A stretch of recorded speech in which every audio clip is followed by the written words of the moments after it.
Hi, my name is Bernard Brault, and I'm doing a follow-up video on a previous video showing an SIR model. I added a incubation bucket. So if you want to see the previous video first, I think that might be a good introduction for this one. So this model here is a SEIR model, and the equations are shown here. Basically, is a susceptible bucket. People susceptible for getting the virus, they go into the E, where actually they develop the disease, and that gives you a little bit of a lag before getting infected.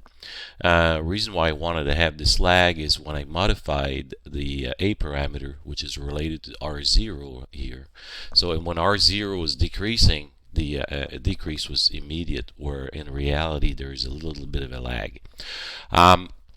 So I built this new SEIR model, and what I did is I used available data for the province of Quebec. It's a little bit sketchy before we reach 1,000 case, but the column right here, much further down on the time axis, and this is a number of days. But if you go down here, look at the plot. This is a number of people are infected.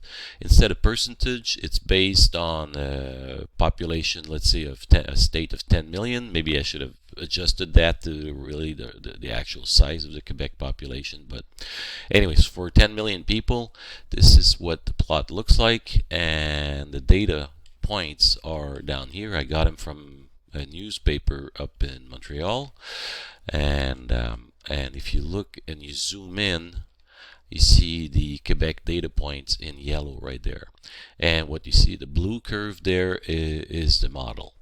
So I think the model, meets the point pretty good. However, I'm not sure if this is the fully optimized curve or not. It looks extremely promising when you look at it, because what's the way I could data fit this is by taking R0, and from the moment we start crossing more or less a couple thousand cases, and R0 being a 4.1 on the left, that's a yellow here, and if you look at the number of cases here, and when I reach somewhere around a couple thousand cases, here is the data point for Quebec. So right around here, a couple thousand cases, I start decreasing gradually, and it's a percentage decrease. If you look here, I'm decreasing by a certain percentage every day. So meaning people started gradually, not immediately, but gradually, social distancing, and here's a decrease. And the decrease eventually, goes all the way down to a number that's slightly below 1. And R0 being below 1, that's why we see, this curve. But, what we don't know, and what I'm not sure, is whether or not we're going to maintain this, but it looks extremely promising, because it looks like we've peaked. The only downside about this is we need to do better than this, because we can't stay at this level, because hospitals and everything else, and everybody's going to get too tired. All right, so I hope you enjoyed this. My next, and really my objective here, is to create a Kalman filter, or some kind of a filter, to actually estimate what the R0 here will be based on the data input, and the data input being the real life situation, being these numbers right there.